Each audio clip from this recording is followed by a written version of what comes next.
Guys, welcome back to another live. In today's video, we're going to be talking about the truth with regards to building muscle because the fitness space has changed. The fitness space changes every few years. And what I'm going to talk about in this live is my opinion on why people are being slightly misled here with regards to building muscle, with regards to building a physique.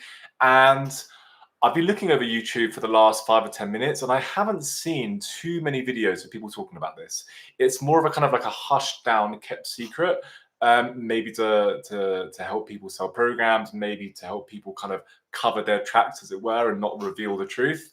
But the long story short of it, and I have made a video on this before a while back, is you make most of your muscle gains or muscle building progress in your first year or two of serious weight training. Now, in recent years, physique inflation is rampant.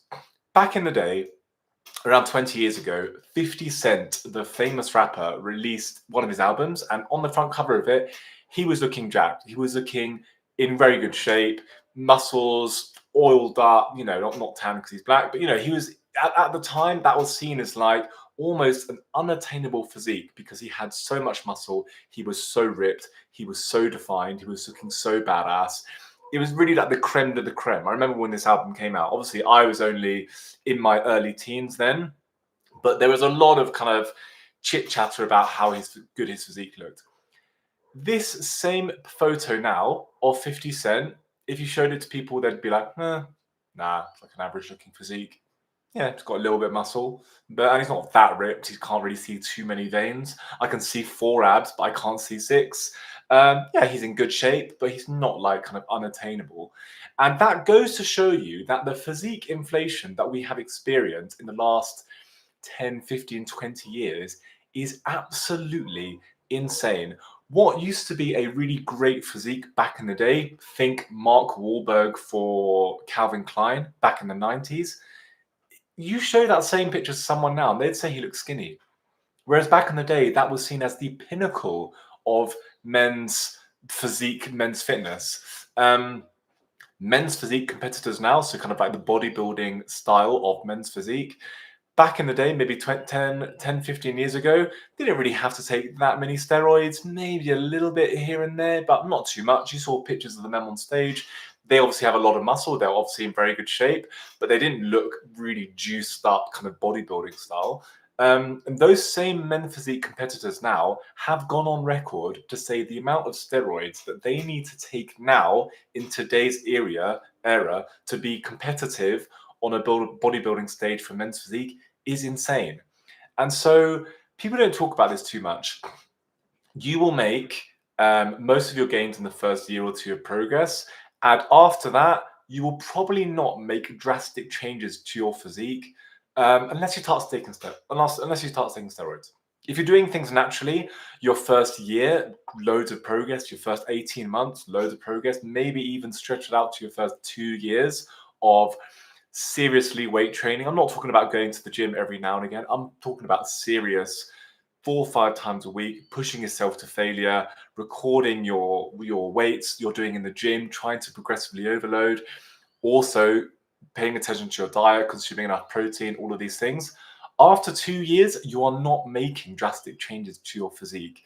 And the whole normalization of steroids in today's society has made people think that you can just make progress year 1, year 2, year 3, year 4, year 5. So if you train for 10 years, you are going to look like a jacked up steroided bodybuilder, which is just not the case. I have been training for 15 years. My physique year to year right now, so let's compare 2025, 2024, 2023, and so on, I look largely the same. My mum won't see me for Christmas after I haven't seen her for a year, for example, and say, oh, wow, Harry, you've built so much muscle in the last year. I can't believe how jacked you are, all the rest of it. No, I just look the same. I made lots of progress from when I had a 0 training age to when I had a 2 training age, yes, when I was at university, for example. But after then, the gains just fall off a cliff. And it's naive to think that you can just carry on making progress. But it's easy to think that in today's age because of physique inflation, because of steroid inflation. It's even the case in other types of society. I actually don't want to talk about proper inflation, but obviously back in the day, £100,000 salary is a lot of money. Now, if you're on £100,000 and you live in London and you have a family, I mean, you're not killing it, are you? You're probably barely making ends meet. And it's the same with beauty standards as well. Look at the beauty standards from 20 years ago, 30 years ago. They are vastly different today to today's beauty standards because of the normalization of plastic surgery, fillers, Botox, editing images, heavy makeup, editing videos. You can edit videos, by the way. So when people say, "Oh no, here's a video," I haven't edited it at all. You can edit videos easily. So yeah, the reality is that you will make most of your muscle building progress in your first year or two of serious weight training, and that's okay. But I'll tell you what most people tend to do is they start training, they make those newbie gains 1 or 2 years, and then in year 3, they realize that they're no longer making as much progress. They kind of fall out of love a little bit with weight training and the whole body composition improvement game. And honestly, people just find something else to do. People take up running, people start playing paddle, people start doing CrossFit instead, and they start doing high rocks. People kind of just get bored of it really, and they start doing something else, and that's absolutely fine because obviously everyone is entitled to do what they want to do. But my advice is, if any of you are watching this and this is you, so let's say you've been training for a couple of years, now you're in year 3 and year 4, and you realize that the quote unquote gains are falling off a cliff, you can choose something else to do, but you have to keep weight training to keep some of the hard-earned muscle that you have built. I would say probably 3 times a week. If at the very minimum 2 times a week, but it does depend on what those 2 times a week training sessions look like. If they're hard and focused, you're doing everything properly, you're squeezing your muscles, you're progressively overloading, yada yada yada, then those 2 times a week training sessions are probably going to be okay, assuming each session is 20 sets.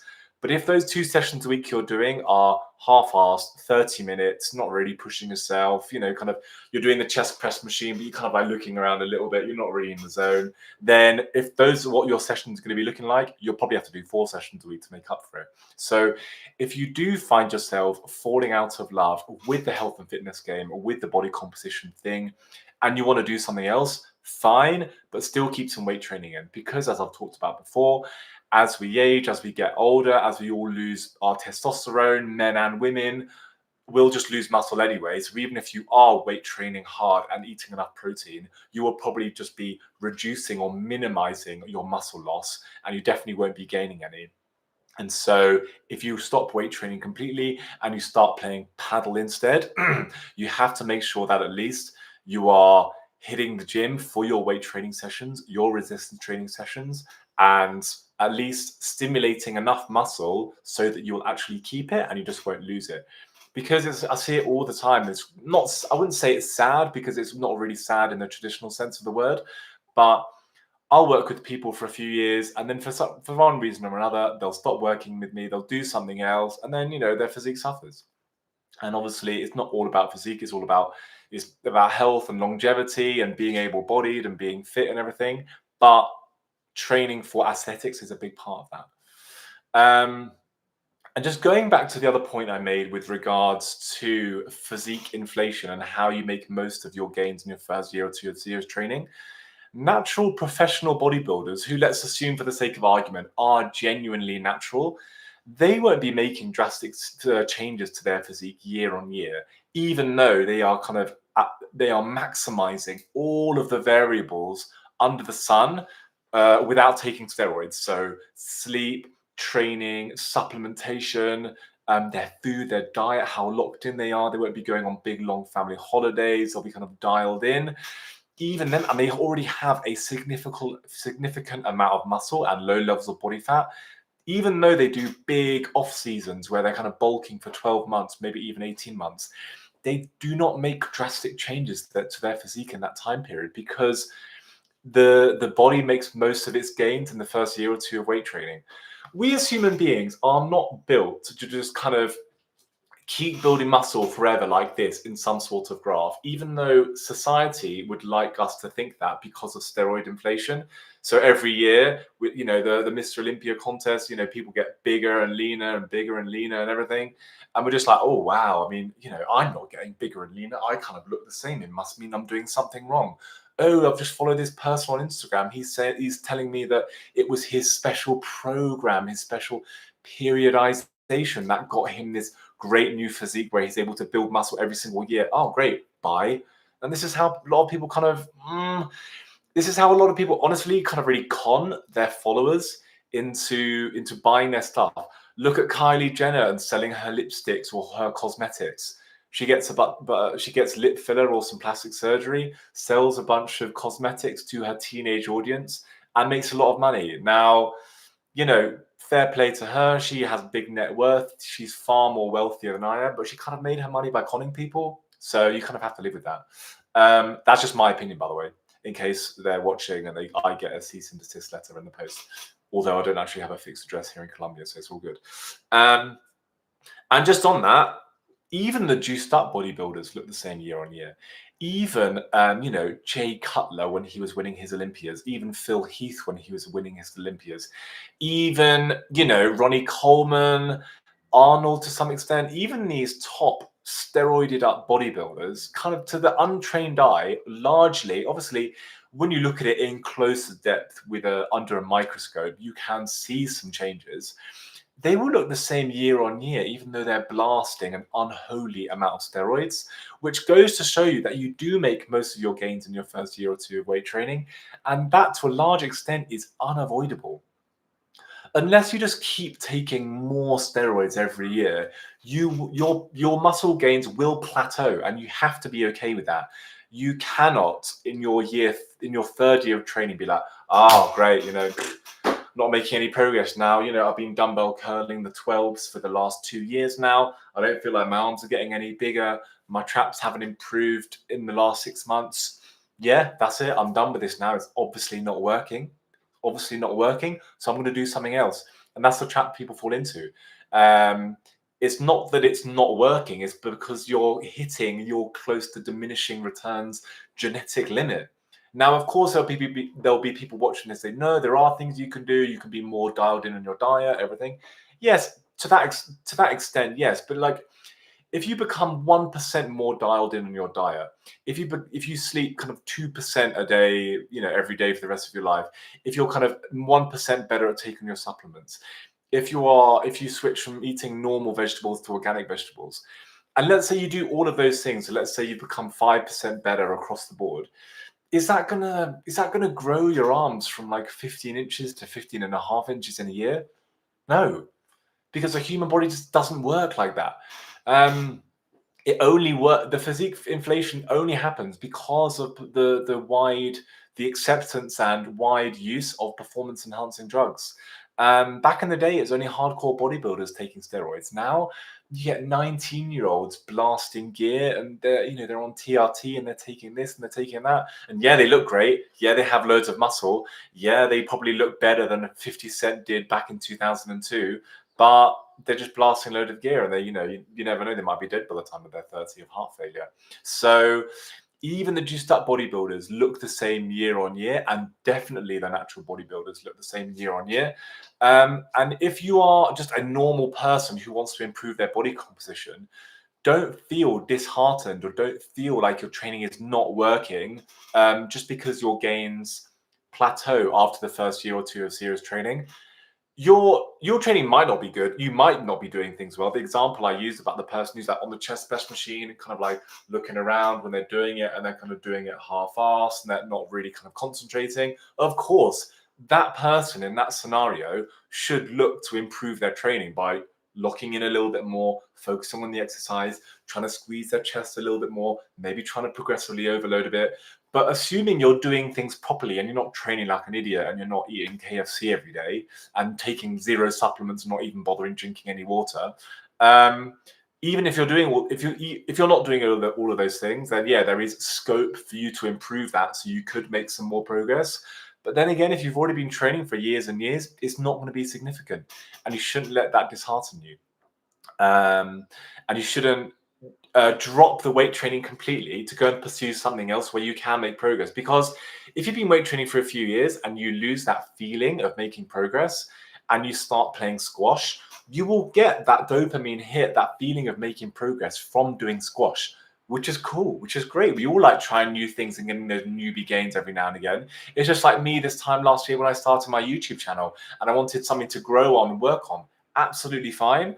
But don't lose sight of your muscle building, your body composition, your gym training, your lat pull downs, your bench presses, your squats, because these usually having good body composition usually is the foundation for A, longevity and a good healthy life, and then B, playing other sports and doing other forms of activity. Because if you have stronger arms, you're going to be better at squash. If you have more flexibility, you're going to be able to move across the squash court more.